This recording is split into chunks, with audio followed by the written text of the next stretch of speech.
Up your hands. Wonderful, great. Thank you so much.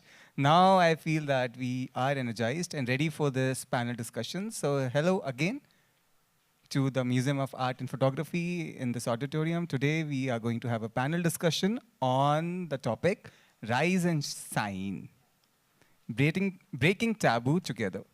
So taboos are the topics that are restricted and prohibited and not talked about generally in the public spaces. So this is what we are going to bring today. And taboos are what? So I don't need to explain that. Like these panelists will be sharing their views on those with you. And this event has been organized by Museum of Art and Photography and Hera Million. And after this event, we have a ISIL trivia at the terrace of MAP. So yes, thank you, Hera Million, for this organization. And now I would like to invite the moderator for this panel discussion, Charu Narang. Thank you. Next, we have Misha Narang.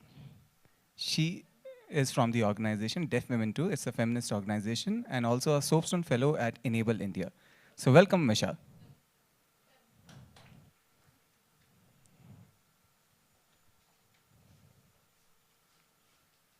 Next, we have Rashmi. She's also a Soapstone Fellow at Enable India. Welcome, Rashmi.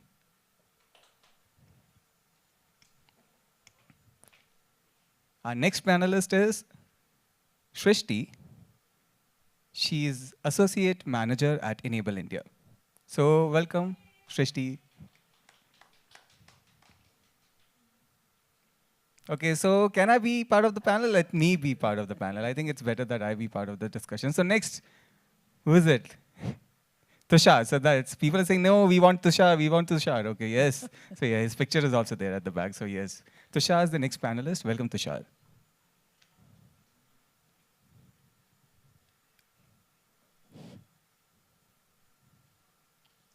Okay. So we have our panelists seated. Thank you so much for coming here. And it's going to be an exciting panel discussion. And we will get to know more. And after this, we will have an exciting evening. Thank you. So carry on. Thank you. Thank you. Misha is just checking with Rashmi if she is having the captions accessible. So yes, that's there. All right. We good to go? Am I visible?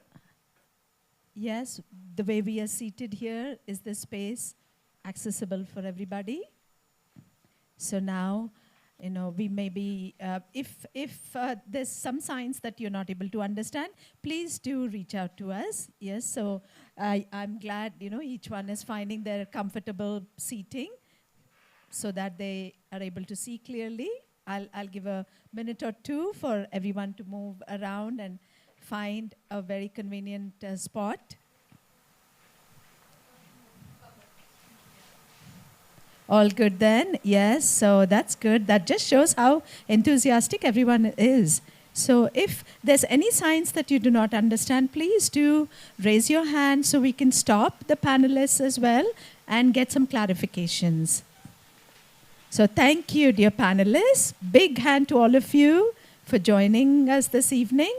And thankful for this opportunity, especially for the topic, the sensitive topic that it is on taboos. Ooh, that's not something that we talk about, right? Very easily and commonly. So from all the panel discussions we've had, this is the most sensitive topic. So, and every one of them has some kind of an experience, and they do believe that it's very important to speak up about the different topics and give each one's perspectives. So now, what is taboo? There's different meanings, I suppose. Let's take one, for example, here, to have an open-mindedness to the queer community, instead of saying, hush and shush and not talk about it. Oh my God, not that way, but yes, having an open mind to talk about it. So yes, it's going to be a very interesting discussion. So moving forward, I am Charu Narang. this is my sign name as C and woman. So I worked at Enable India with the Here a Million team. So I mainly focus on advocacy and awareness and social media management. And I also am with Deaf Women too. It's a social media platform which I manage as well. I have these two hats that I wear. And yes, and here, right now, I'm not representing DWT. I am representing Here a Million team at Enable India, right? Once the panel discussion is done, then, I can change my hat there and you can ask me questions about DWT. But right now, I'm representing Enable India. Okay, so let me just go through the questions. Is that okay? If you can have some patience for that, because I have to go through the questions and then sign. Okay, so we have, as accessibility part, we have 3 interpreters who will be signing and voicing as well. So if you would like to speak, let us know. We have interpreter that will be signing, and if you are signing, the interpreter will be voicing. So now we have a very mixed panelists here. Misha Narang, who is part of the DWT, who is deaf individual. Rashmi Malhotra is a hard of hearing individual who, for her accessibility need is met through captioning and live transcribing. And we have Srishti, who is a hearing individual. So we have the interpreters signing for her. And so we have Tushar, who will be signing as well. All right. So we have different accessibility needs for each one of our panelists, esteemed panelists here. Big hand to all of them. So is that good enough of a background that we can start off with now?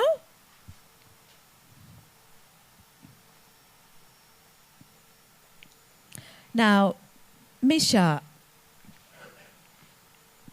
so you are part of this panel on breaking taboo together, right? So you are, Misha Narang is the lead at Deaf Women too, and she has diverse experience on feminism and gender equality and equity, accessibility and awareness. And going over to Rashmi Malhotra. So her identity is with the queer community, where she wants to bring about that openness and talking about the community, and she has vast experience in this field. We have Srishti here, who works with deaf individuals as part of her work in her workplace, and she's communicated. She has done a communication with both the teams together and provided accessibility on different topics, mainly. And Tushar has experience in diversity at workplace, and he has experience in that field.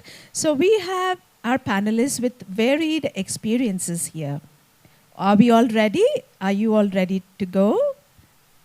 Okay, so now, what do you think my question would be? Should I go in order, or should I just jump?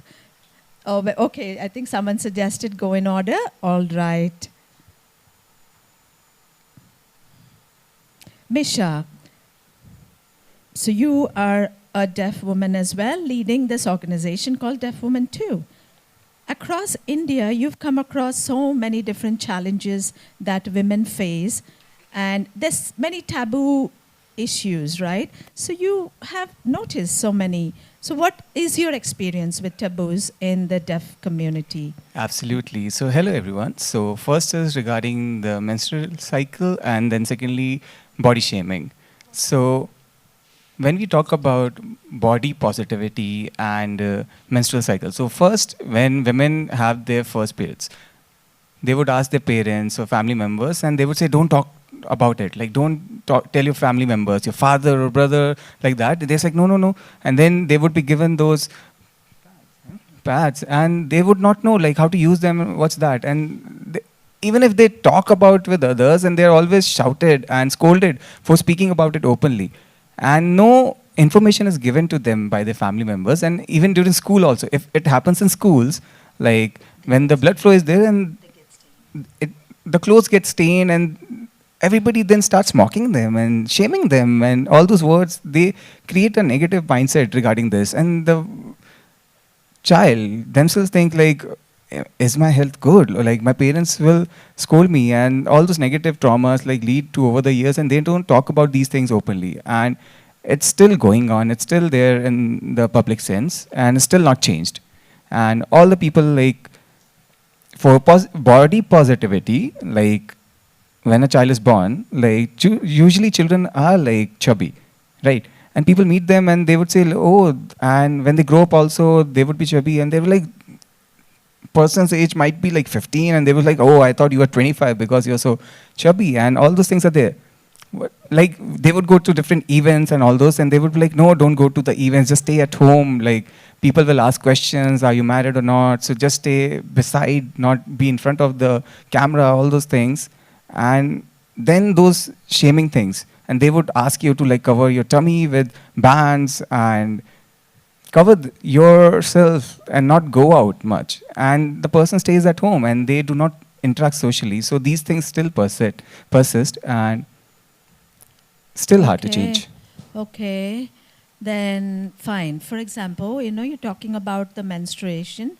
When the menstrual cycle starts, they do not have any explanation given. There's no awareness or information. And that continues even at school. They don't know, and they end up having so many misconceptions and misunderstandings, right? Yeah.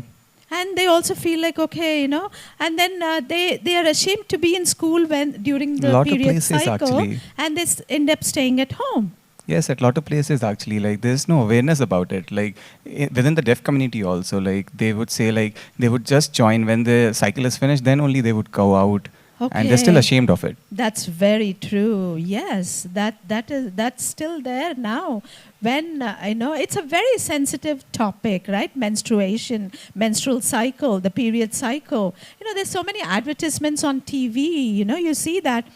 Pads, advertising pads and all that. But sometimes it's kind of masked. It's not very clear and obvious. Going to the medical store, the pharmacy, and the pharmacist, there, he covers the pads, the packet with newspaper so that people do not identify that, or it's not very clearly seen that way. But why? Why hide something like that? Or, you end up putting it in, Misha says you end up putting it in Misha says like, bag. They would hide it inside the store, like somewhere it would be hidden, and whenever they would it around and to wrap it around into so many layers, and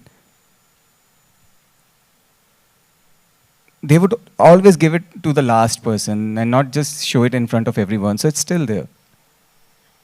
Yeah, that's very good that we are openly sharing about these sensitive topics. How do you think, how can we change the mindsets of people? So, May 20th is the Menstrual Hygiene Day. Yes. Did you have... what did you do? You had some awareness sessions? So yes, we do that. Actually, yes. We share posts regarding all these issues. And this is encouraging all of them? Yes, all it does the help. girls? Now, over to the next question.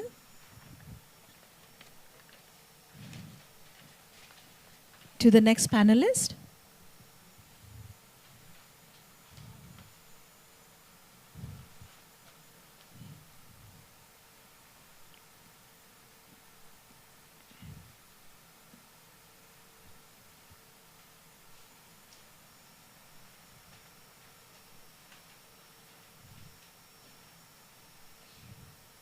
Are we all good? Okay. We are having the interpreters for the panelists. So we're just shifting the placement. All good then? Okay. Fine. Yes.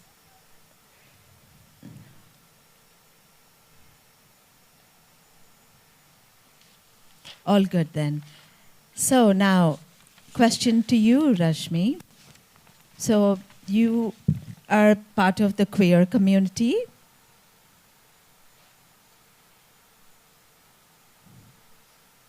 So there's so many different ways that are wrong or right, and there's some that may be good. But what's your experience being with the intersectionality aspect? There's so many taboos associated with this, with the community, and you may have seen that and noticed that it's very wrong. And could you just shed some light on that? Could you explain a little bit about it? Explain about the right or wrong that we not understood about what do you mean by right or wrong.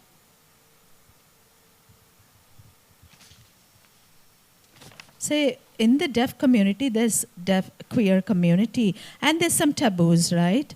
There's some things that are not talked about, and there's some things that, there's some communities that are breaking the taboos.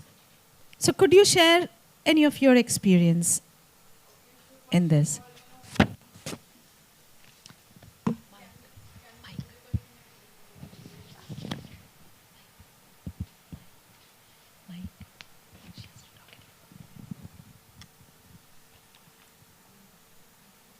Okay. Rashmi says she'd like the question a bit clarified. Okay, should I just show you the question, Rashmi?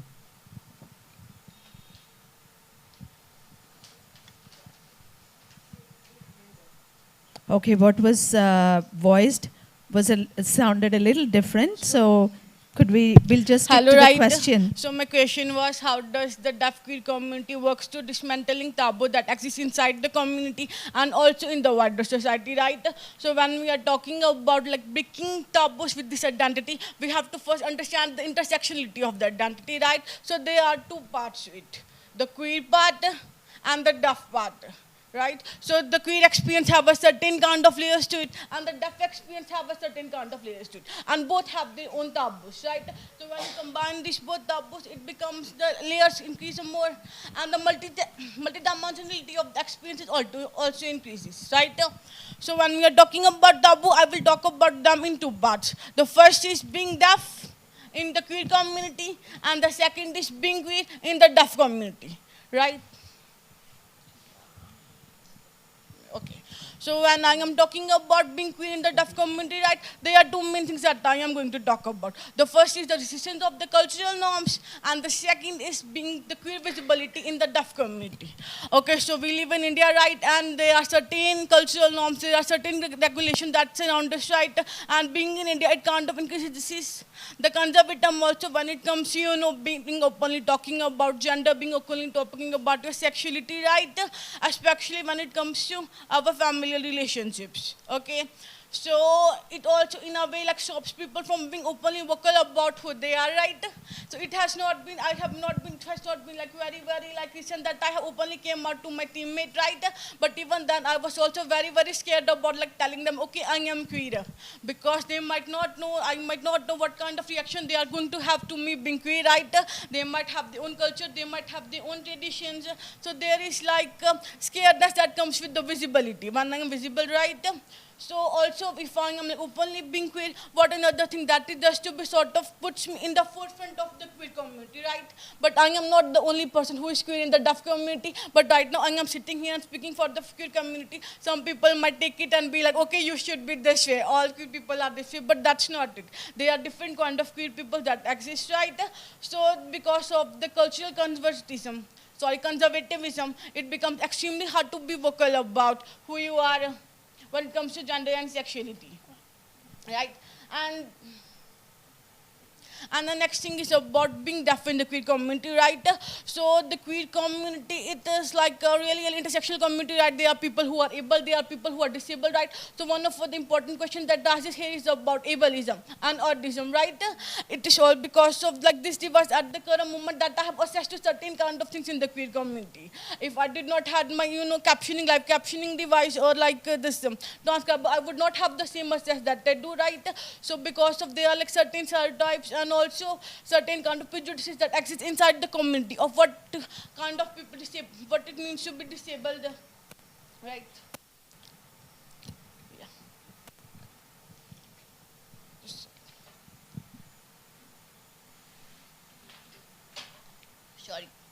I think I am speaking a bit too fast, so I will like try to slow down a bit. So what I mainly want, I will like shorten it up a bit and be more clear this time. Sorry. So what I basically want to say is so that there are two layers to experiences, right? When I am queer in a deaf space, right, I am a little bit different from other people, right? So they have their own thoughts and like how things should be, right? And I might not agree with them, and they might not agree with it, right? And right now, for example, I am working with the deaf team, and these people are deaf, right? They are already like marginalized, but also in relation to a wider society, and the society is very, very conservative. So I can't just openly be in the workspace, okay, I am queer, or like I am gay, right? So I have to be a little bit hush-hush about my identity, because what if they do not like me as a queer person, and it will reflect on my workspace, right? And it may damage how I am working professionally on my professional career. So there is a little bit of like fear that comes with it. So when I am queer in the deaf community, sorry, and now the second part, when I am deaf in the queer community, they are the queer community is mainly built on, you know, like it has their own like kind of dimension and structure to it, but me being as a disabled individual in that thing kind of creates a rupture. That's because I have a certain kind of access points that I need, right? And not every person is going to provide me that. When I don't have access to those things, so it's like going to also like keep me a little away from the community. So I might not feel fully integrated into the queer community, right? So because of autism that is here, because of ableism is there, I also might feel like I am not exactly the part of the queer community, right? And because of me being queer and because of the cultural values that surround it, it also sort of separates me a bit from the...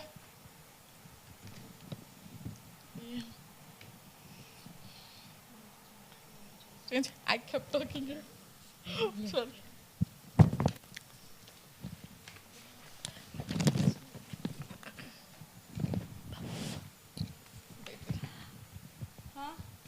Keep your mic close. Mic, yeah, okay. Okay. Sure. Okay. Starting, should I start from the starting or from the But but yeah, yes. No, right. you don't have to go Right. back. Just Okay. a little. So what? I am so Yeah. okay. Right. So I was basically talking about the ableism and the autism that might also exist in the queer communities. So they are like because of two experience with the things like the taboos that are there about communication, the taboos that comes along with the concept of like ableism, access side and inclusivity, they also increases a lot. Right. So yeah, that's what I wanted to say about the two experiences. Okay, that was, yes. Let me just pick a few points from what you had shared. Right, you said being a professional, identity as a deaf person, it has an impact, you said, right? And also like in the queer community, there's a lot of accessibility, but then being a deaf person, I do not have that much accessibility. You seem to be way behind in catching up. So could you explain that? Could you share any personal experience?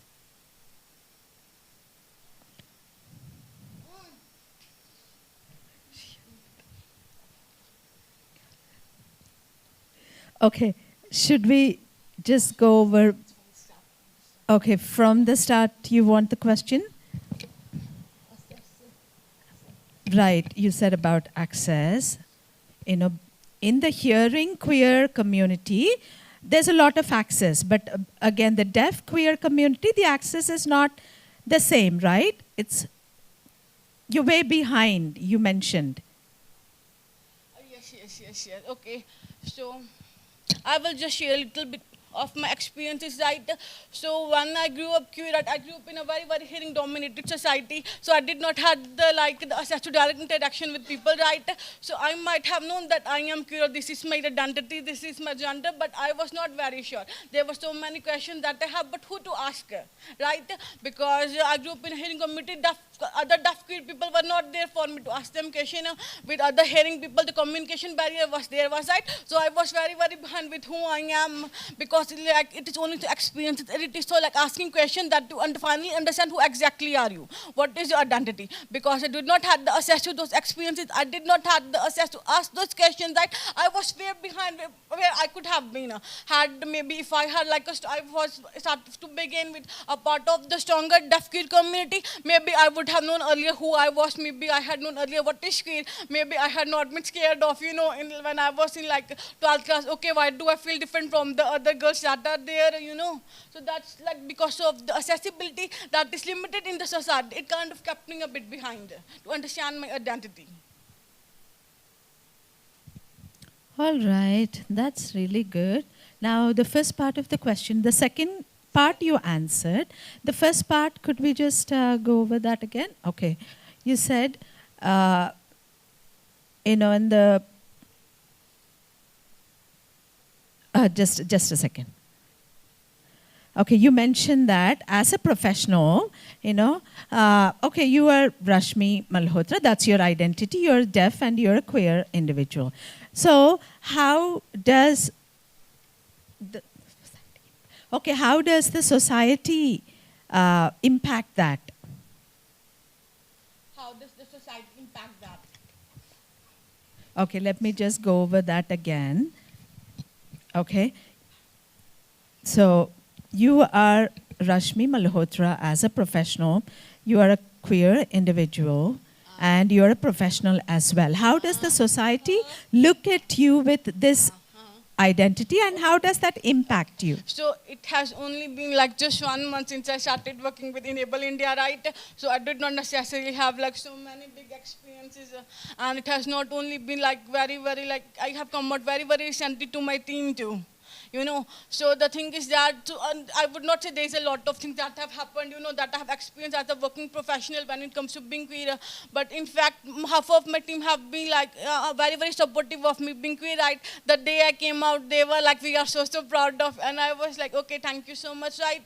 But there are some other people who do not understand what the queer means, right?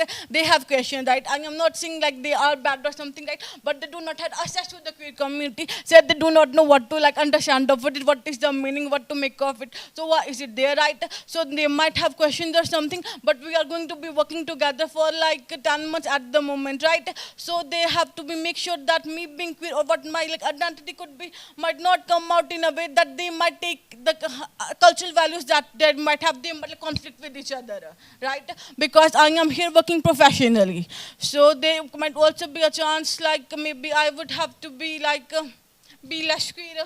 I mean, that's not exactly what I want to do, but if it's like in a way going to like impact me working, right, maybe somebody would be from a certain culture, right, and they do not like me being queer, so we will be working together, and they might not like it, so what am I going to do with it, right? So there would be a workplace conflict that could be there. So there are chances that could arise. Okay, if there are any workplace conflicts, are you ready to meet those challenges? Workplace conflicts? Of course, I mean my team is very, very supportive to me, right? Like we have a strong HR, we have everybody. So I am not scared of the challenges, something. Like even right now, I am sitting here, I am still like a little bit scared because I am technically coming out to all of these people here, right? So that's why I am like fumbling so much and like breaking.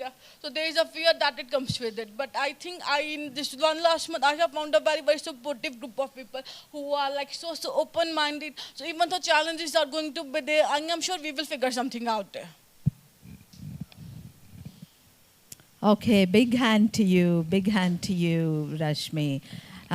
You don't feel like, that you shouldn't be talking about it, but in fact you opened up and you came out and you talked about it. So as your identity, it's not easy. Yes, I understand. There's so much of context there, and I hope that, you're going to be having supportive people around you.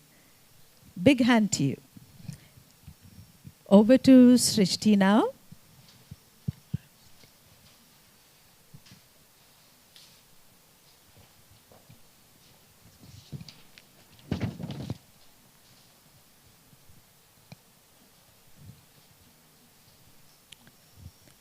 So, Shrishti, my question to you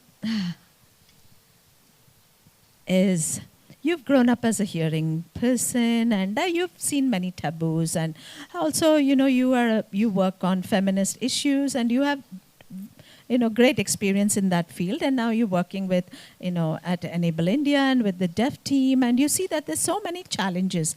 So, do you feel like there should be a lot of changes happening? Could you share any points on that? Sure thing. Hello, everybody. I'm Shrishti.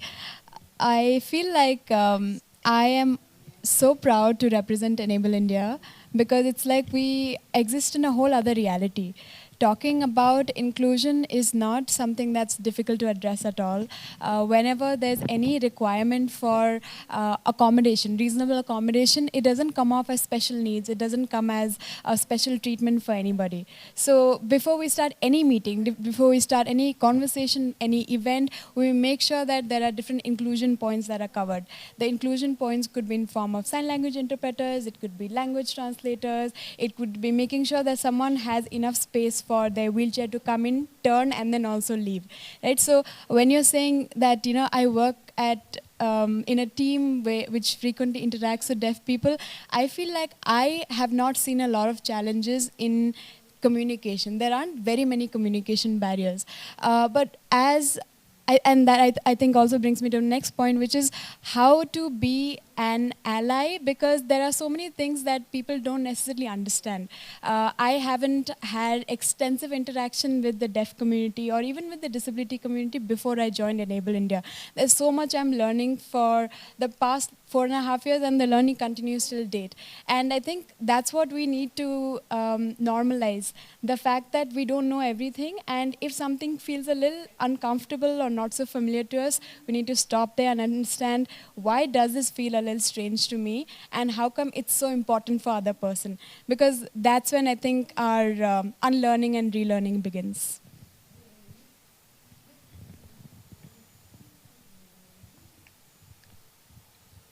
Okay, but okay, you're good.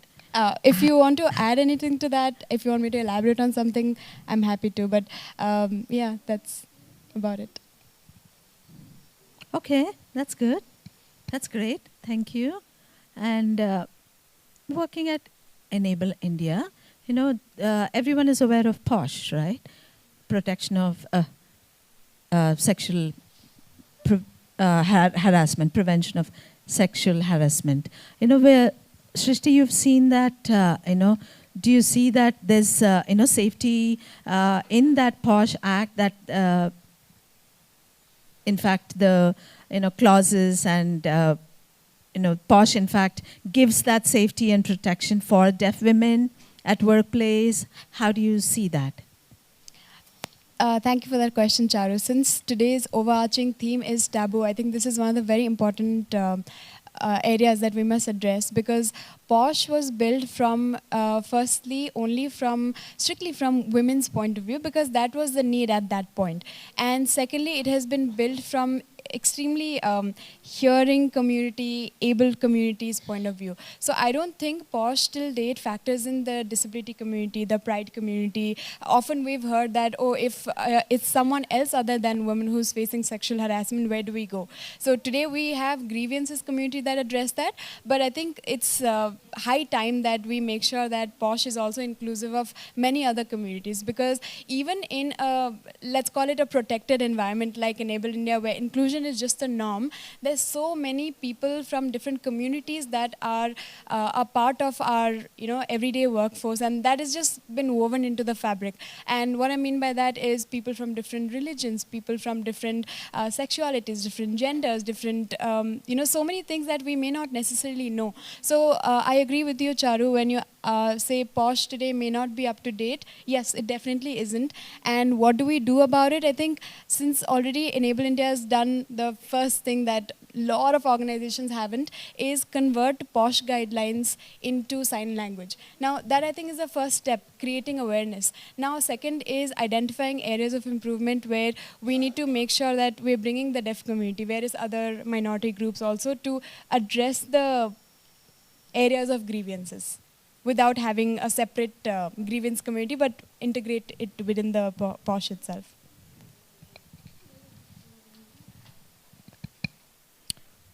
That's so good. So let me just give you a background on POSH. Prevention of sexual harassment at workplaces. It's a sensitive topic, all right. Right, there is a committee to support. Sometimes it may be possible that the internal committee that we talk to, the way we understand, it's all done in the hearing circles, right? So,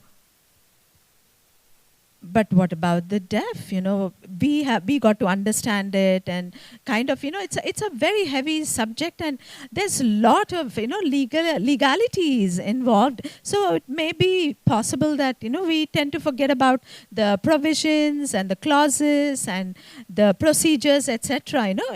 Even as simple as someone just staring and looking at an employee, or even just a little touch or anything, we think we can complain. But if some person is just ogling and or just making some very very simple remarks, we think that's not something that we do get offended, but we do not report. We don't know if it comes under the POSH, So, but just reviewing and just talking about it, going over the clauses again and again, discussing with deaf team and understanding, that gives a very, very good approach, and also a clearer understanding for us deaf individuals, So Srishti is part of our team, and we are actually able to have that inclusion aspect in this regard.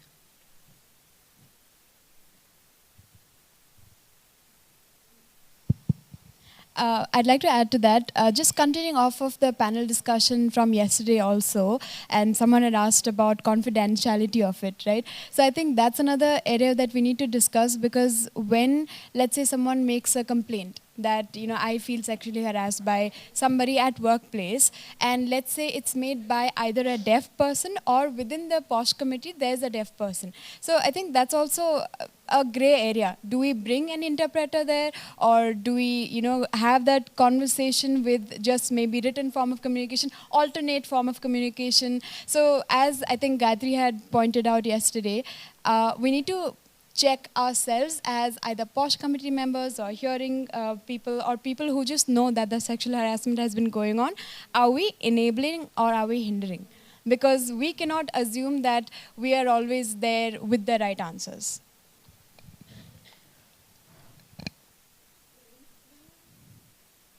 Right. Yes. Thank you. Thank you for sharing that. Yes, it's just, being open-minded and having that awareness. So let's move on to the next person. Tushar seems to have been waiting for a very long time to share his views, right?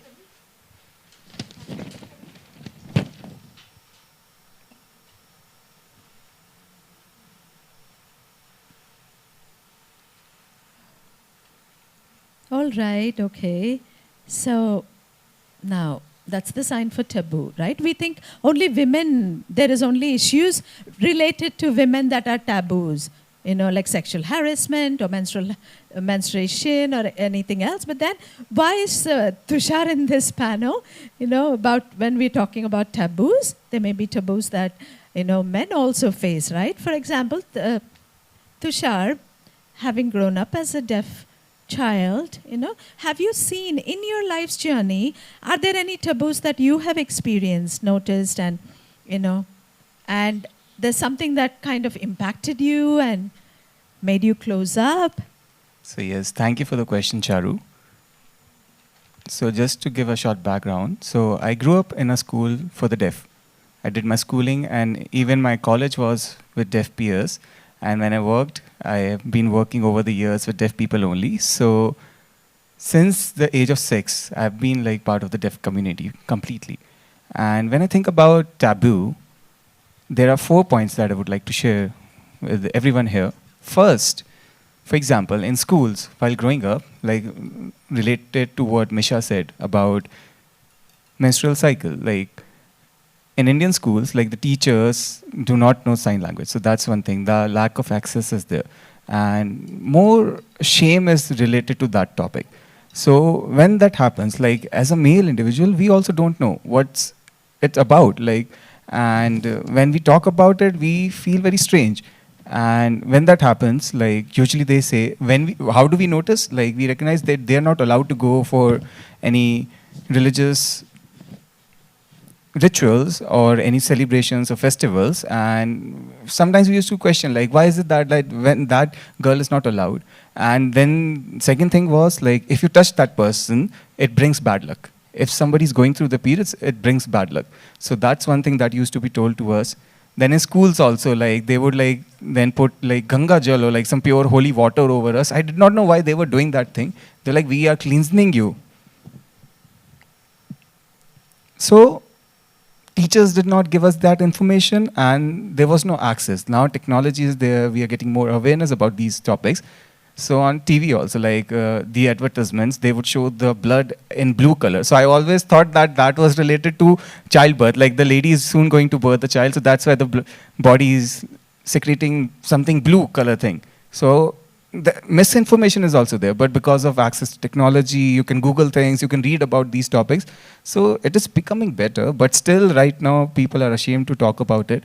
And organizations like DWT, all these are coming forward, but majority of people, like especially the girls, are still ashamed of it to talk about it in public. Second is like in deaf culture, like we tap on the shoulder to gain attention, right?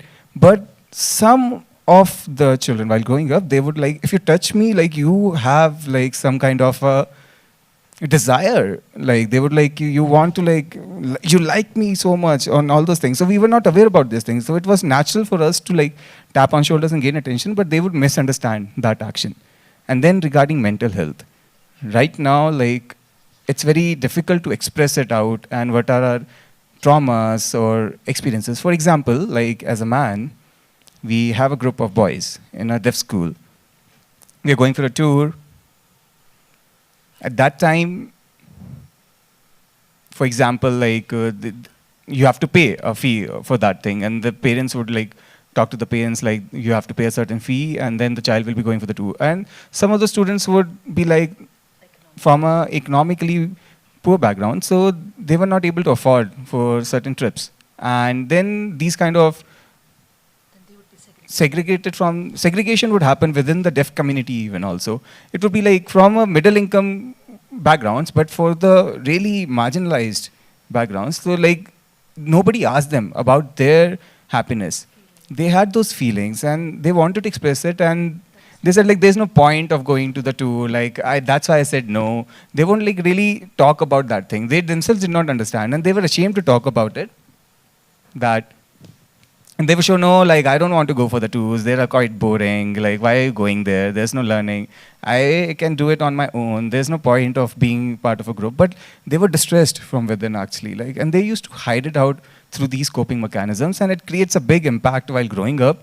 Those children actually became more isolated from the society because the system did not prepare them, like, how to express these feelings, what's right, what's wrong, what's the right way to like tackle these challenges. So they did not find those things. So yeah, and most important, coming to the last point, when we're talking about deaf people with Usher syndrome, who, yes, you see, like they start losing their eyesight. So in Usher syndrome, like those children are actually mocked. Like somebody might be like shaking their hand behind and they would not be able to see that. So we have like a certain degree of vision, but for Usher syndrome, those people actually like can't even see somebody who's waving their hand to the left because they have tunnel vision. So yeah, and then children start mocking them, and that person would not know, and they themselves do not recognize that they have Usher syndrome. And later on, they would, while growing up, they say everything is fine, everything is fine. I was not ignoring you, and they get teased while growing up. So those kind of challenges are also there, and that person does not know who they really are, and they do not even know about Usher syndrome, and they can't even talk about it, and they keep it to themselves. And over the years, when they find out about that thing, they don't like really share it with others. They don't open up about it. And when they try to tell people, if they tell them, then they lose their friends. They are fearful of that thing also because they are excluded. Already they isolate themselves and then they feel excluded also. A lot of people in the deaf community also face these challenges. So this is what I wanted to share with you. Oh, Tushar, that was really well laid out and explained. Taboos. We think that, oh, taboos are only related to women. But see, there's taboos related to Usher syndrome and to do with economically, placed communities or individuals, right? So yes, when we have when we do not have enough cash on hand, cash for our expenses, of course we make up different excuses, right? And how children do that, and they don't know sometimes, yeah, what they go through, what they have, what they carry on within themselves in their hearts, where they do not have any open platform to talk or share with any friends for the fear of being isolated or mocked at. Wow, that was really simply splendid. Thank you. Now, can we have the lights on in the auditorium, please? Lights on.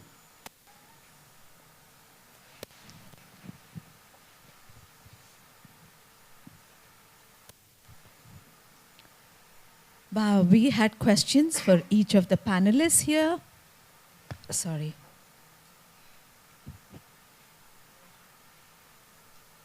Is it all fine? Oh, am I visible? Can everybody see the interpreter on the stage? Yes. So now we had questions for each of the panelists. We have another round of questions, but yes, we had the first round of questions and there was discussion. So if you have any of you have any questions for the panelists, so please, you're welcome to raise your hand.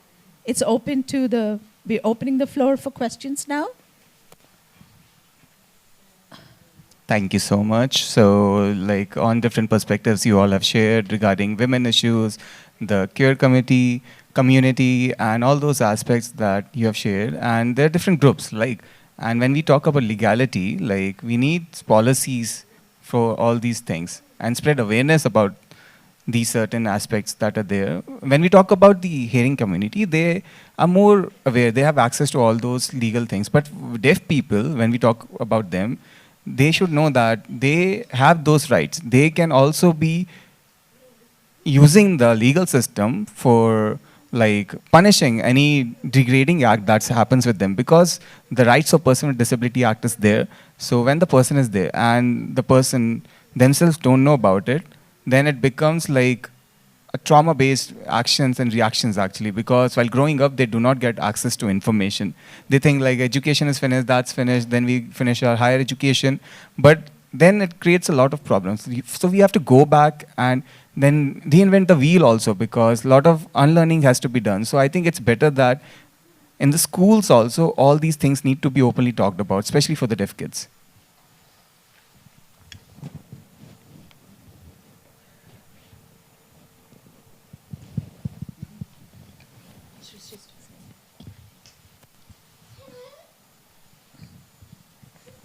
Hi, Rahul. Thank you for your question. Completely agree with both the things that you've said. The fact that we need to reinvent the wheel. And the second is, where are the acts of sexual harassment that are not being addressed that a deaf person has experienced, right? So I think in most cases, lack of awareness is key. And that is why I wanted to specifically mention that at Enable India, we've translated the many relevant clauses, provisions related to the Indian legislation into sign language, so that the deaf community is aware of it, is aware that these acts can go punishable, you can take them to court, there are fines or even imprisonment that a person can face if this has been done. So like Misha has said, that when she's working at DWT, so many of topics that feel basic to a few people, many people don't even know that these acts can be punishable under law. So I think that's what I want to again reiterate, that awareness is key for most of the taboo topics. The fact that it's bad and it has to be addressed openly with an open mind, and has to be, I think the momentum needs to keep, we need to carry the momentum through allies. And in this case, hearing people, interpreters, teachers, etc.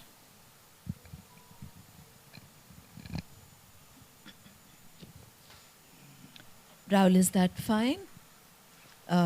Did that answer? your question. Anyone else? So Rahul said yes. Any other panelists would like to add to it? Tushar, would you like to go? So Tushar here. So when we talk about, yes, the Rights of Person with Disability Act 2016, it got enacted.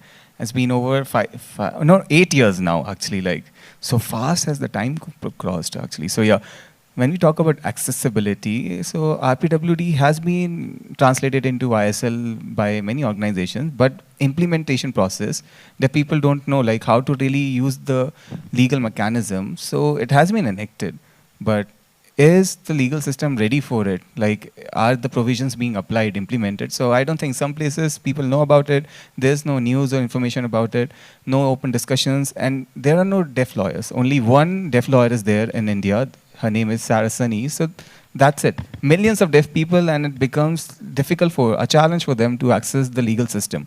And the hearing lawyers are there. There are lawyers with other disabilities, but when we talk about deaf lawyers, there's just one. And for deaf people to access the legal system also, like they are from like poor backgrounds also, so and middle income group as well. So it becomes difficult for them to have access to interpreters also, who will be paying for the interpreters, and they then avoid going to the taking the legal route. So yeah, that's a big challenge, and it becomes difficult for them to advocate for their rights.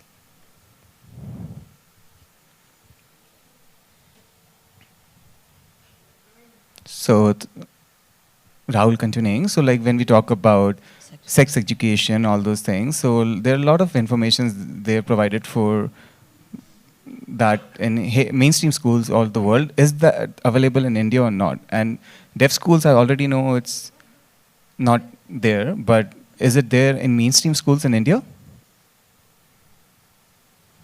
Shristi.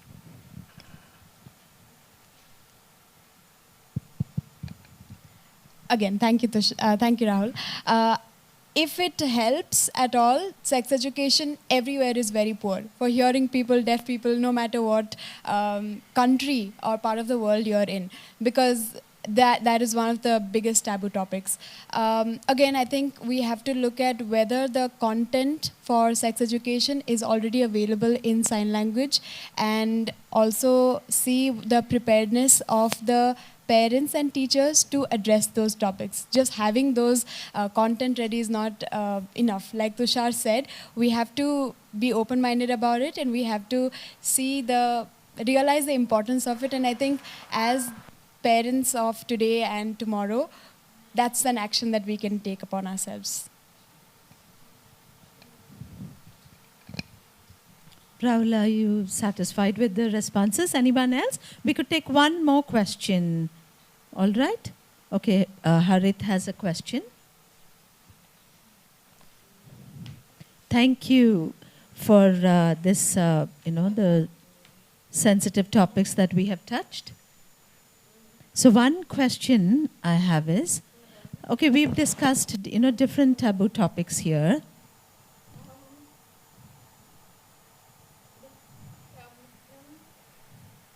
Okay, we are talking about the parents being deaf and the hearing children of deaf parents, going through a lot of things in their school where they do not talk about or openly share their challenges with the parents, just because of the fact that the parents are deaf, right? Anyone would be able to answer this?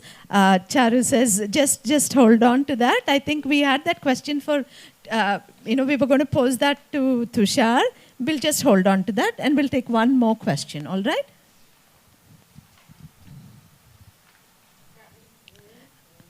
I grew up in a hearing environment, in an inclusive environment, and there was, sex education and topic, that topic was touched on, and even in school as well, till 9th grade, we had that as part of our education. Then I went into an oral school after that, and they actually, that topic was taken out of the subject even. We were not taught that. And then later when I went into deaf school, and then we talked about it that in some schools we were not taught that, and in some schools they were taught, So, and of course there's no access, all right? So my question is that, so there's a certain amount of openness, but in India, of course, yes, there's that, we do not want to be open about the topic. We feel very ashamed, yes, but could someone just, throw some light on that? Why and what or how? Any such thing? Misha here. So when I talk about that thing, the management, the principals of the school, like you need to get their permissions. And I've tried it at my school also. And it's the management and the principal's attitude towards these topics.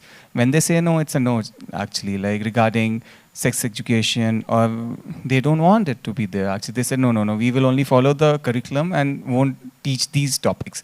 So, and then when these molestations and sexual acts happen, then the schools get shut down because people are not aware about it. So yes, I have like personally experienced it. So there was a deaf school actually. Right. Yes. Now Rahul has a question. In hearing schools, that is not there? Does this only happen in deaf schools? So Misha here. So when we're talking about deaf schools actually, like schools for the deaf, so the principals there said that we don't even want to talk about it. So Rahul's question was, is this the same scenario Misha in said hearing no, schools like as well? no, not in mainstream schools actually. I've not seen, so no idea.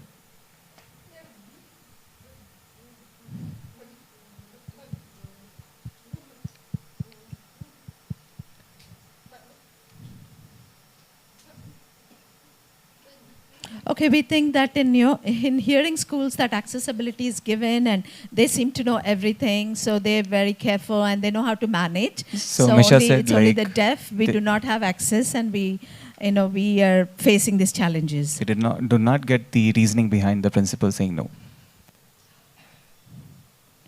So we don't know, because of lack of awareness and understanding. Also, we don't know what the narrative is, what is being relayed, by the management, and saying that, students are kind of misled, or that they do not have proper understanding. And then maybe they say that because, it's the students' fault, they have done these, wrong things, or because of that, the school is having to face, have a bad name or anything like that. Yeah, like Misha said, which it has happened in different schools, where the blame is put on the students for what the management is responsible. I just want to add about, which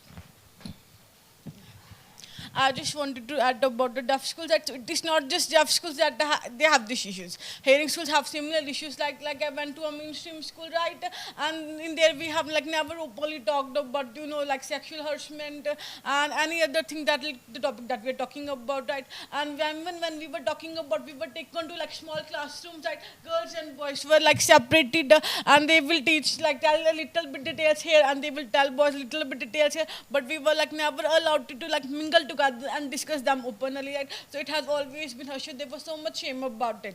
And if you like talk openly, right, you are like take a look at her negative lenses. Oh my God, look at how bad she is. She is talking about sexual like alternation openly. She is talking about sexual harassment openly, right? But it's because there is shame in those like cultural setting, right? So people just don't talk, and it just keeps on increasing.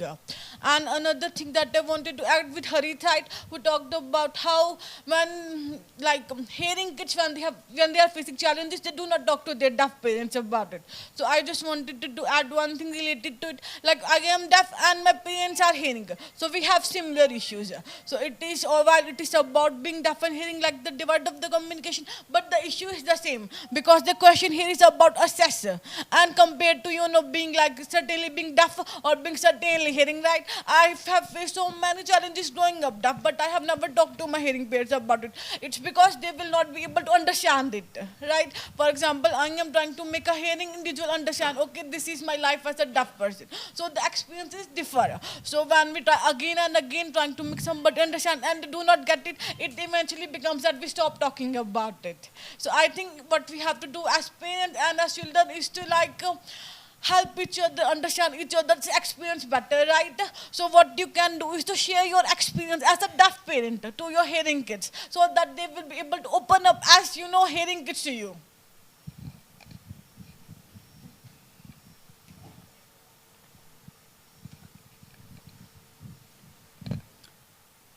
Please hold on. I think we have. Is that good? Does that answer your query? So yes, so when I was part of a mainstream school, so in the curriculum it was about sex education and we were taught about it. But when I was part of the deaf school, like in different places, like in Bangalore, Chennai, all these places, there sex education is part of the curriculum, but it's not taught. So my question is like, why is that so? I need clarity. Like, why is this difference between school for the deaf and mainstream schools? So a lot of my friends who have studied in deaf schools, they've told me that we are not taught these topics, and they say that some are forced to like marry early. Like, why these problems are there? And then like issues related to pregnancy and then sexual harassment, and because the sex education is not there, it's missing, and there's lack of awareness. I don't want this disparity. Actually, I want equality in access to this. Wow. You've really expressed, this is just an expression from your heart, right? You're not really talking about a particular scene or something. Yeah. We question the society. Why is it that there's that disparity?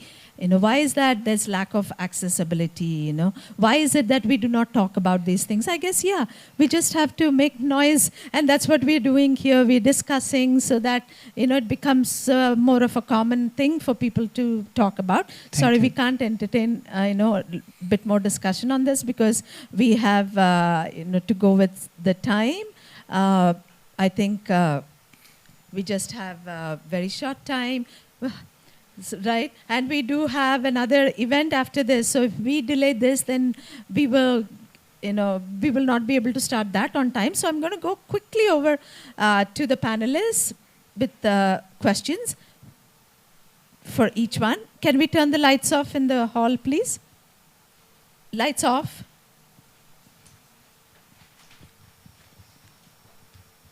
Okay, that's so many questions, and everybody's so enthusiastic about the topic, and they have so many queries. So let's see if we can have one question, quick round for each of the panelists. So now, Misha.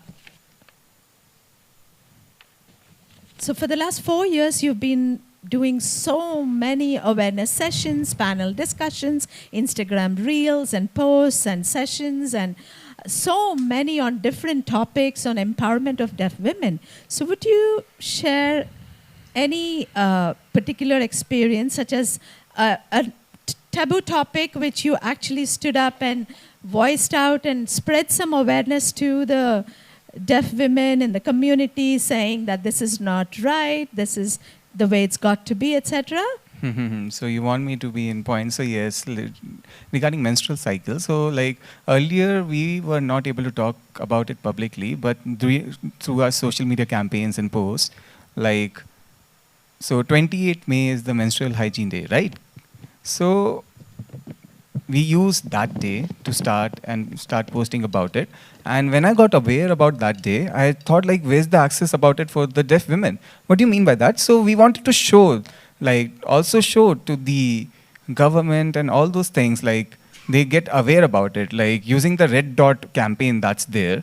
So we planned the whole campaign, and when we wanted to do it, we were thinking like who to target, like what's a target audience also, and how would it impact the society. But we took on the challenge hands-on, and we posted it, and it created that same impact that we wanted to do. And a lot of deaf women came forward and they said like, we had these similar experiences and we used to be mocked about it, and we thought, oh okay, then they started accepting it, that it's normal, like this is what we experience, like every other woman experienced the same thing. And then that created that community, that same bond that everybody shared. So that was there, and like they started opening up and like telling others also, like it's normal. Hey, like other male members of their society, they would mock them and they would speak up. And then they felt like I'm alone, but that feeling also went away, and they did not know who to reach out to and talk to about these issues. And they faced that like communication challenges are also there, but then they saw that it's okay, it's fine to speak about these things. And they saw that deaf people can also do it, and they then started opening about it. And then the male members in the family started helping and supporting the girls and, women in the household, buying pads for them, taking care of them with, making hot drinks, warm drinks, and, supporting them, reducing their workload and all that. There has been this amount of awareness now because of that sessions that we had conducted. It's actually transformed the scenarios in each of the families, and now even the male members have that openness in handling that. Together they are able to handle, and so that has not been a taboo anymore now because of the sessions and the awareness that we've created in the community. So these were, open posts that was shared among so many different groups, and they were further shared, reshared as well. So even, about body positivity also, we had shared so many sessions, and there's been so much awareness because as a result of these sessions. And the families are, very happy and thankful for the information. It doesn't matter, what age group. Awareness is what is important. Openness is important. Oh, that's so good. You worked so hard to change, to break these barriers, to break the taboos and normalize these topics by giving different perspectives. Earlier, there were no discussions on these, group discussions or, awareness sessions, and DWT initiated that. And step by step, we went on, explaining in detail. It's not just, it's not just something we do it in a very light manner, but giving all perspectives from different directions, reasoning with people. Oh, this is really, it's, giving me goosebumps, the way you worked so hard. And now, we see that, hashtag body positivity, how that has changed the mindsets of people.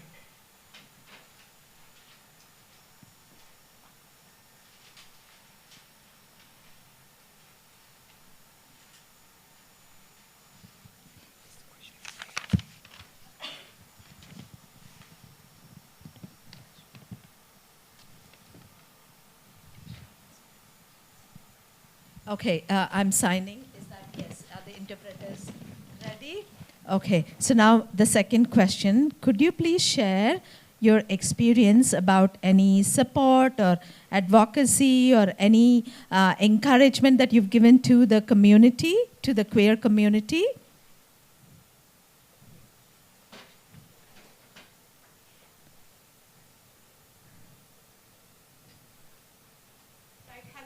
Okay, so I would like to share about, so I would like to share about, my 1 year of experience of working as the secretary of the Gender and the Sexuality Collective of India. So I did my master's at IIT Gandhinagar, and we have a Gender and Sexuality Collective there, and I served as the secretary for 1 year.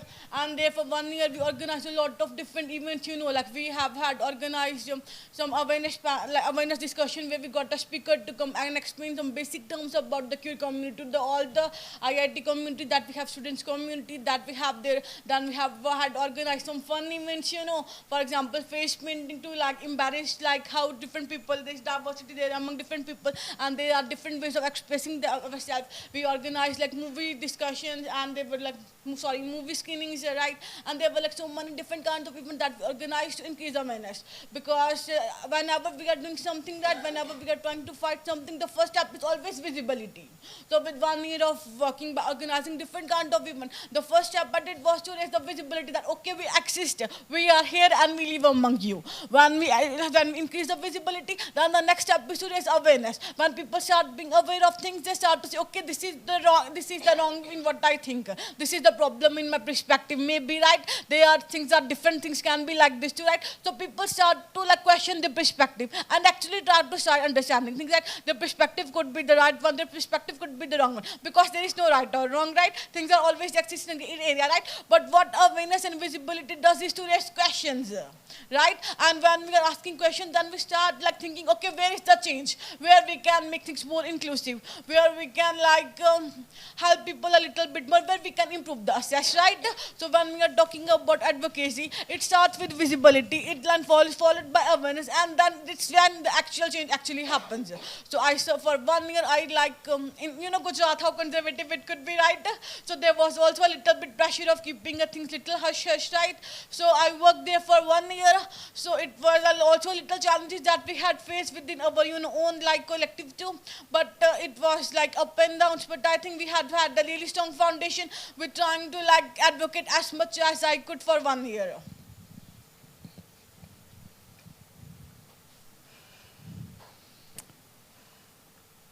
Wow. Yes, you've shared your part, how you encouraged the queer community. So Rashmi's identity being a queer individual, there may be, and yeah, you came out and you were able to, assert your identity, but there may be many that may not want to, may not be able to do that, or either, set up an organization or have some, festivals. Have you engaged in any of that? Have you actually initiated any of those, pride marches or anything like that?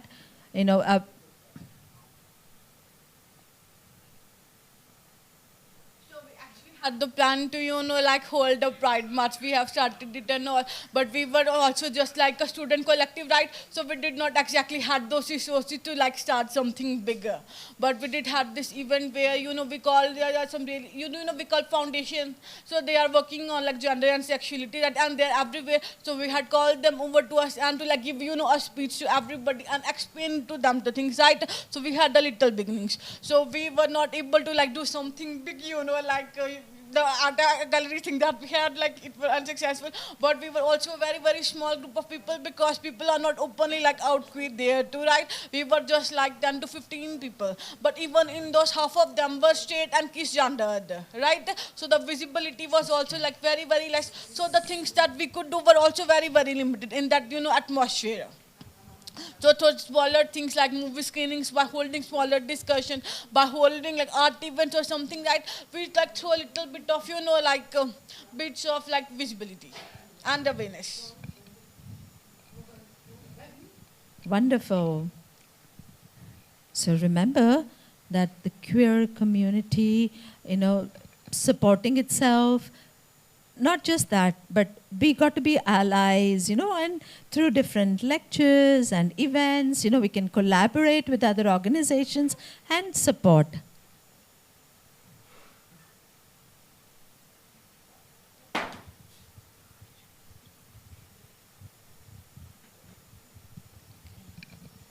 So I wanted to add another point about advocacy, right? While as the secretary of the Gender and Sexuality Collective at IIT Gandhinagar, I did work to advocate for queer people. I also in a way work to advocate for the deaf community too, right? Because there I am standing in the forefront, right? I am standing on a platform of leadership. So I am letting people, okay, this is how deaf people are, right? I mean, I am very different from other deaf people, right? I mean, everybody is different. I won't say that, my experience is what all this is the experiences of all of other deaf people, but there was like the visibility here of disability, that this is this person and deaf people can lead, deaf people can do this and deaf people can do that. Because when we look at the wider society, there are certain prejudices, there are certain setups when it comes to about people who are deaf and disabled, right? So the advocacy that happened, it was not just for, it was all community, it was also for the deaf and disabled community. Yes, there is that intersectionality here. Right. Wonderful. So I'm going to, see more coming up in future with your initiatives. Sorry, I'm having to go a bit back and forth. Next question for. Next question is for Shrishti.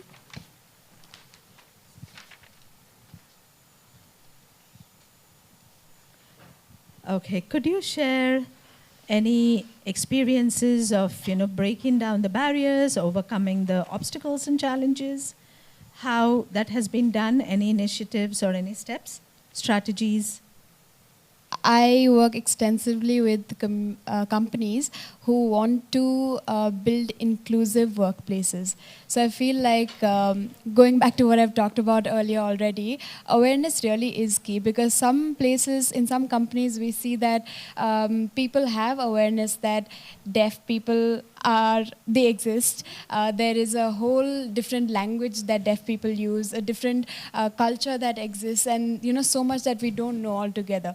And there are also companies who still use languages like deaf and dumb, right? So that's why we feel like it's so important to initiate these awareness sessions in companies. And also another really important point being that these sessions are co-facilitated, which means that it's led by a deaf person, and there's a communication support that's usually a hearing person, so that not only is there a messaging that deaf people and hearing people are working together to create that awareness, but also the deaf person taking the lead itself. And again, going back to what I've already talked about, deaf person talking about the community, talking about the awareness, talking about the different job roles and abilities that deaf people have in their community always hits harder than a hearing person going out and talking about it. So it's always so important to give that boost as hearing allies, to make sure that we're creating that space for the deaf person to lead. There really is sufficient space on the stage for all of us to share,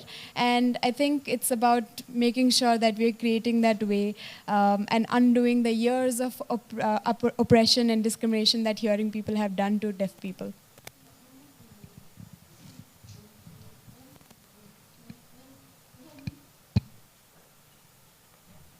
Splendid. So could I just interject here? You were talking about ally, collaborating with the deaf community, having a deaf person lead. Could you just expound on that? Just clarifying, are you asking why deaf people need ally, or the importance of allyship?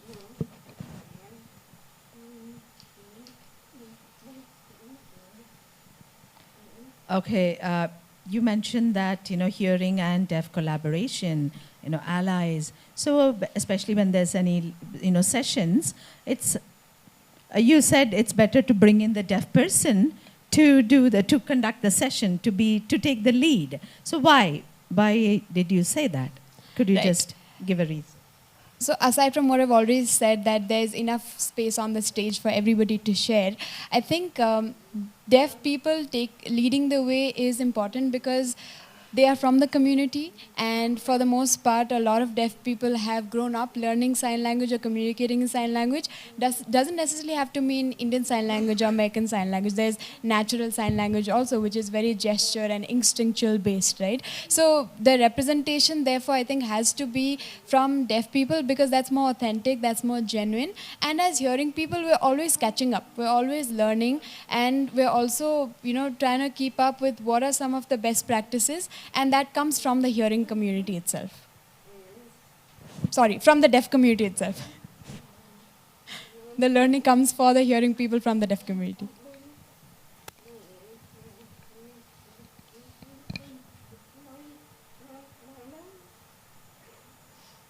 Fantastic.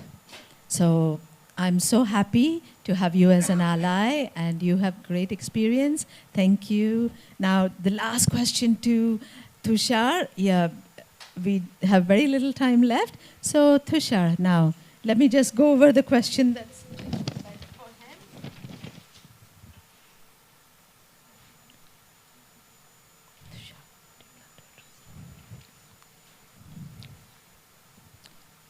So this is, you spoke about, general taboos, right?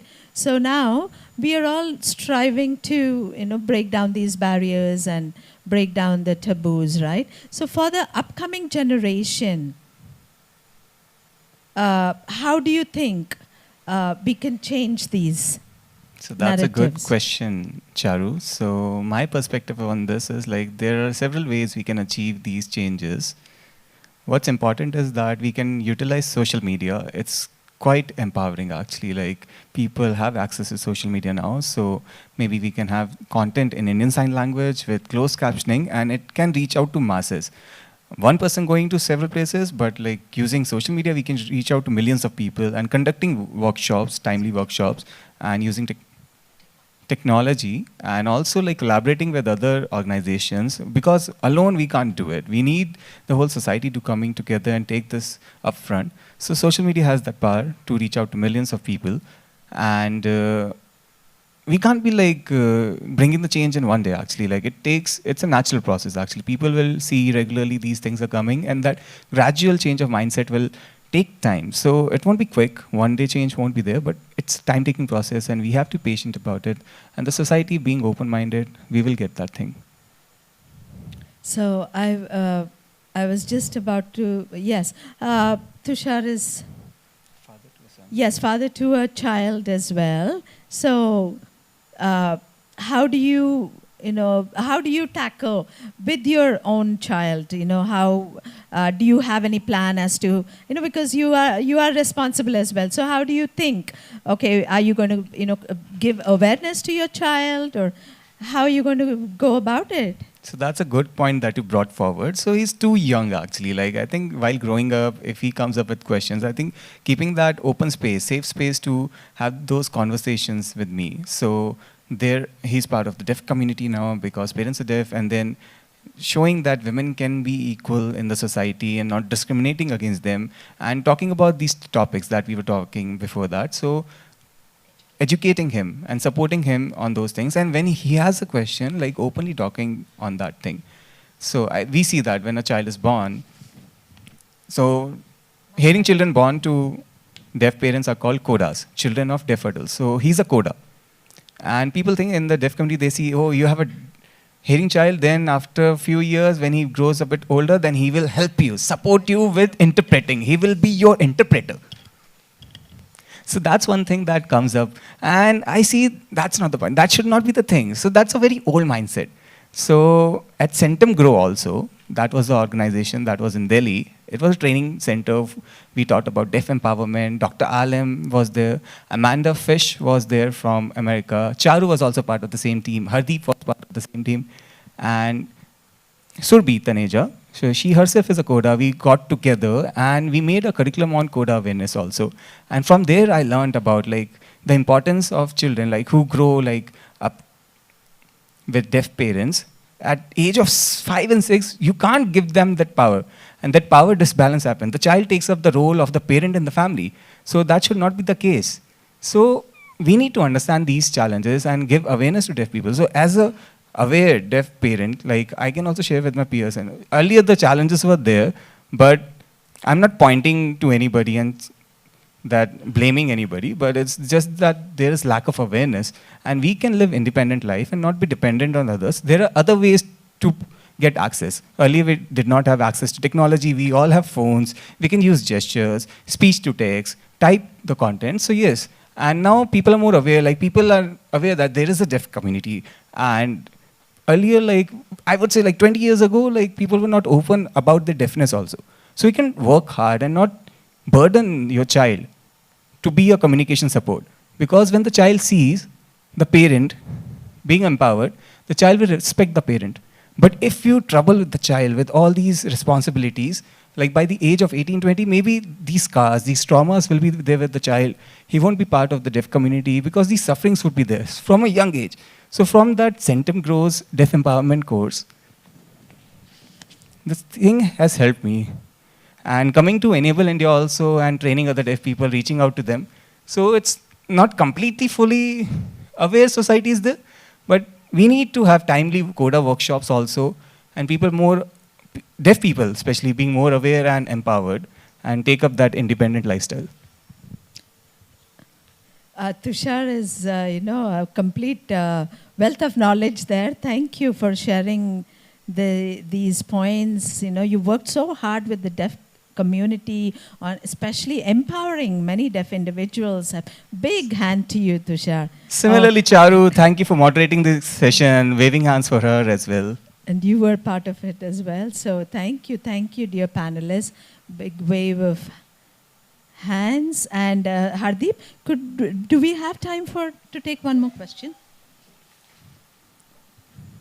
Okay, we are going to limit to only one question now.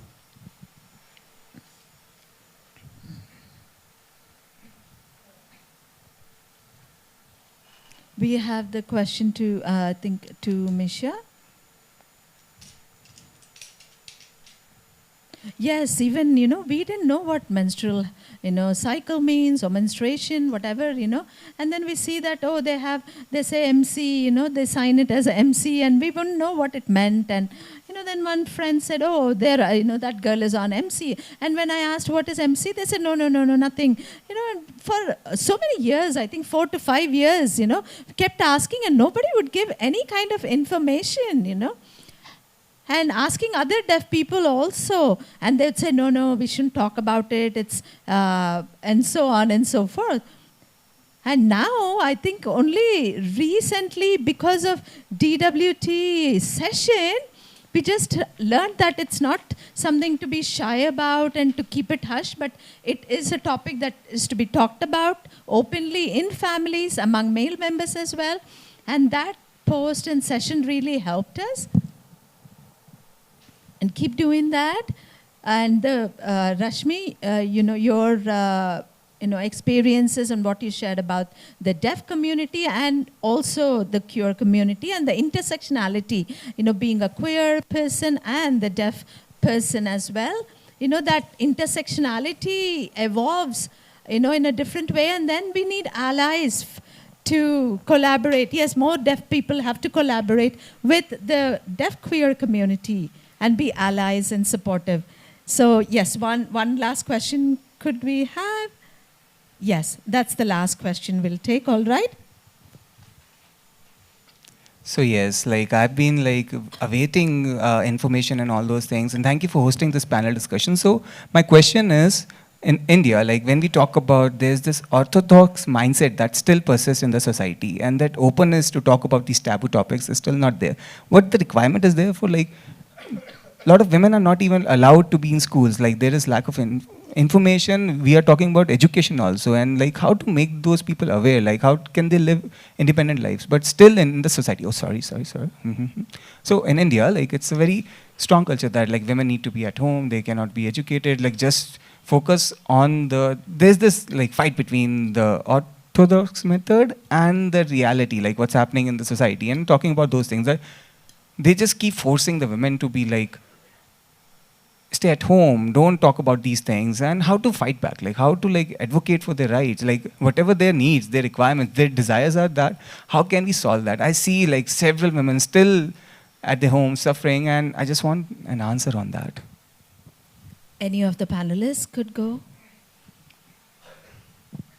So yes, I also face similar challenges. So it was more about having open discussions. Actually, you can't just blame at those things.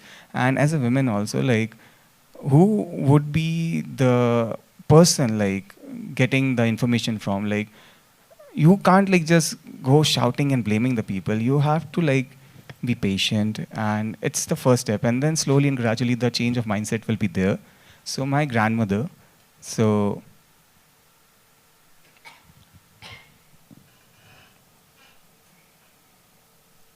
Okay, there was this, myth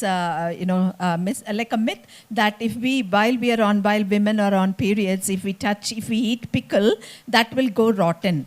Okay, and we were very strictly forbidden from eating pickle during our menstrual cycle, So, but we used to just, hide and do it, and, we all went through all those situations, It's also varies, what people's experiences vary from person to person. Akansha here, but talking to parents, but I would say majority of the population, they are struggling with mental health challenges because of lack of communication access, and I don't know how to solve it. Yeah, we just have to keep at it, keep on persevering.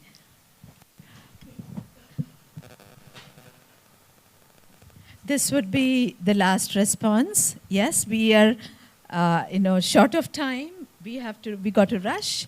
So once we finish the response from the panelists, then we'll take that question. So your question was about women empowerment, right? How there are some women at home and sitting, and they are not given the opportunity to go out and explore the world and experiences, right? So I would like to share a couple of my own experiences, but also about my friends because experiences are very different, right? So because I grew up in a very hearing majority family, right? So there were always this question about me sending out. They were very scared to send me out to study or to do other things, right? Because I am deaf. How am I going to navigate through the world, right? How am I going to work, right? How am I going to solve the problems if not they are there, right? So what I did personally to help me get all of this opportunity was to, in a way, advocate for myself, was to show them that I can do it. Okay, that was the first step I did. I excelled in school. Okay, throughout growing up, I was among my hearing classmates, but I have topped so many times my class that I showed, okay, even though I can't hear, I can study really good, right? And then I went for my college to Delhi. But at that time, my mother was very scared whether to send it or not. So what I did was to found an uncle who was very accommodating for me. That he was accommodating of disability. That okay, give her a chance, right? The first step that we need to do is to ask for a chance. Okay, give me a chance. I can try. If I cannot do it, I will come back and agree what you are saying, and I will sit at home. But at least give me a chance, right? So what I did was to take chance, and again another chance, and now I am here sitting and talking, right? But I want this is the same thing for every other moment, right? Because I have a lot of other friends who don't even get the chance to get it right. The parents are so strict, they are so orthodox, and what they want to do is to just get them married, right? Why do you need to work? Your husband will work, he will have the money, right? So it is actually very hard to break that thing, even though we are having a conversation right now, right? So what are the actual doable things that we can do? I will just say that, okay, ask for a chance, but what if they say no? How are you going to convince them, right? So I mean, in a way, what we need to do is to think the only option that, at least for me, is that to work harder, to put more pressure, and maybe just run away from home. Not exactly a good idea, but take your chances.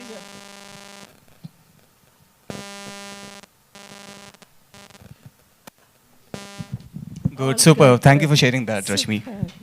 So we are, yes, thank you very much. We are short of time now. Hadipe, wonderful, wonderful. Thank you to the panelists for the amazing discussion. Waving hands, waving hands. Shailesh, okay. Shailesh, just 1 second.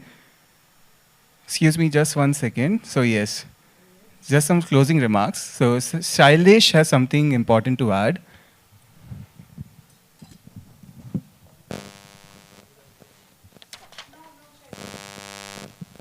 Can't hear you, Shailesh. Just 1 second, Shailesh. Just when I finish, then you can add it, like Hadeep says. Hadeep is signing. Hadeep is signing. After I finish, you can add. Cool. So, yes. Thank you to the panelists for this amazing discussion. And these were important topics that we needed to bring out in the open. So, when I've seen these topics, it was a quite unique experience for me because we went into in-depth experience. Char coming here, Shrishti sharing her experiences as being an ally to the deaf community, then queer community by Rashmi, and being the intersectionality also, like being deaf also.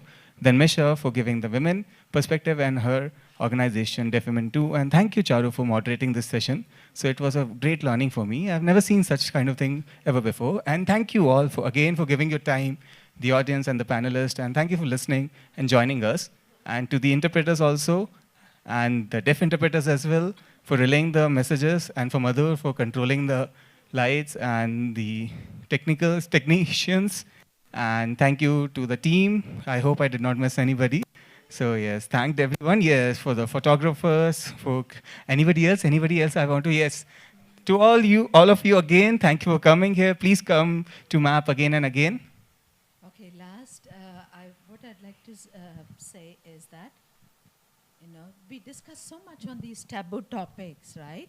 And now I hope our, minds are all open, and tomorrow, in such a sudden, short time, tomorrow you can't just go fighting and advocating and arguing and all that, and then say, oh, Misha said this and Charu said this, you can't keep quoting them and their names and all that, but you got to be patient. Process that, process all that you have actually understood now, and take it step by step. It can't be a sudden change. We can't just transform the whole world in an instant. So just take it step by step. Hadif says yes. Also, like whatever change comes from within, also, but about the society also. Like your situation will be different. Somebody from a rural area and from us urban areas, so it would be different. So you have to engage and match up to the level of those people, and then it's a time-taking process. So you have to be patient. So It's together. Together, what does it mean? Not just single-handed, right? All of us together. We have to make that effort and we'll be able to bring about that change eventually. Okay, now over to Shailesh. He has something very important to share. Okay, so I request panelists to stay there only. So I actually know there is no time for the question, but I quickly finish it in 30 seconds. So since we are discussing about taboo and I think I felt it is important things to ask, and I might get the panel view on it. When I am hearing that from my friends or people known to me that so there is a thing that said that when women is in the period cycle, she can't go out for a temple or can't go out for anything and things like that. So I was asking this same question to very well known person in my friend circle, and who's he's actually one of the a big person in one of the temple, and I was asking, you're not allowing women during this time, why are you doing that discrimination? And he given that answer that in fast days, it was made that rules that because of the period cycle, they may get a lot of symptoms like stomach ache or some other thing, and to make sure that they take rest and they don't go out and strain their body. So they made that rules that women should not go out or to the temple, because a lot of the time what happens is women's best liked place is temple, because she goes there or she talk pray to the god, that gives her the peace. So they used to go to the temple a lot, and they made that rules that since you're in a period, you may need a rest. So they made that rules that women should not go out. And again is that I also seen some rules that women cannot go inside the kitchen, she can't cook, because they made all these rules that she gets some rest. So I just want to understand from the panel members, what is your view on it? What do you think about it? Because I had this question, so maybe you could help me with the answers.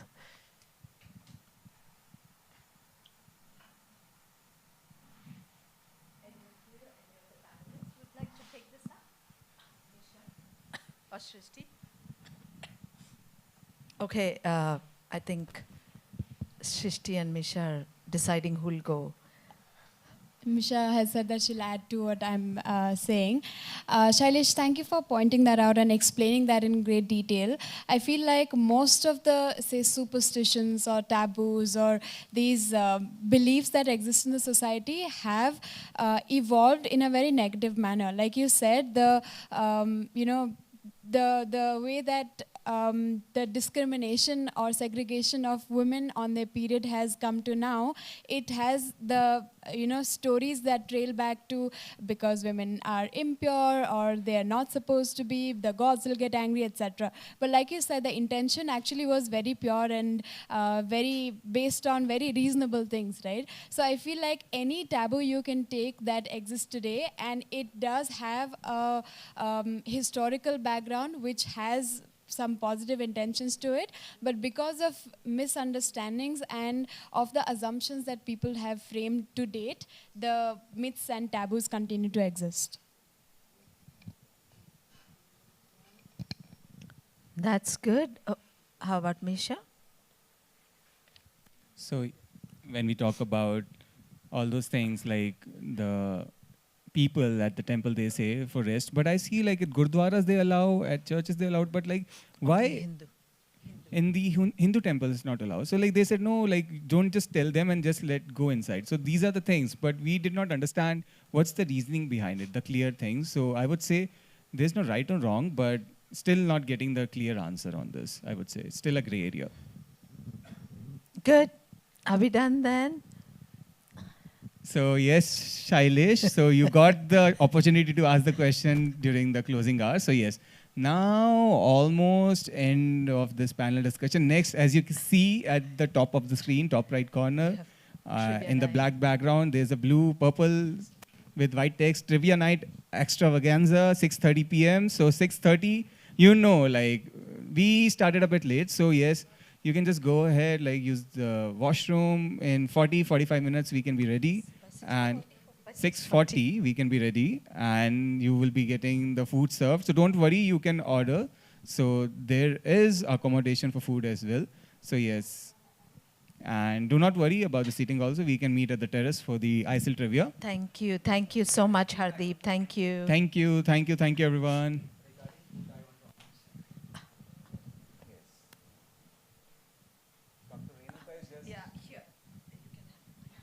Okay. So thanks all the panel members and Hadep and all the people. So now for the ISL trivia, I know some of you I think might have given paid for the food and your food will be ready. But who wants to give some spot orders? We have around 3 veg coupons and 4 non-veg coupons pending. If at all you want, you can, like, if you see me upstairs, you just. Oh, acha. So 3 non-veg and 3 veg is pending. If anyone wants to give the spot order, it's welcome. So you just come and meet me there. So tell me if you need a food coupon, so I can make that arrangements. So yeah, so that is it from my end. So see you guys soon.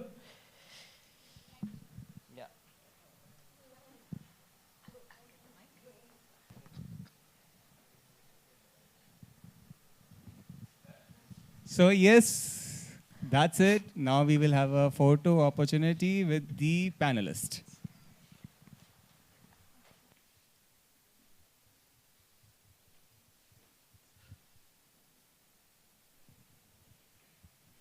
So where's the photographer? Okay, we will ask the interpreters only to click the picture.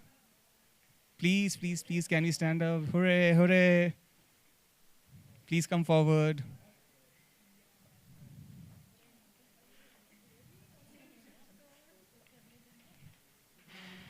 Yes, the team also coming forward. Please come forward.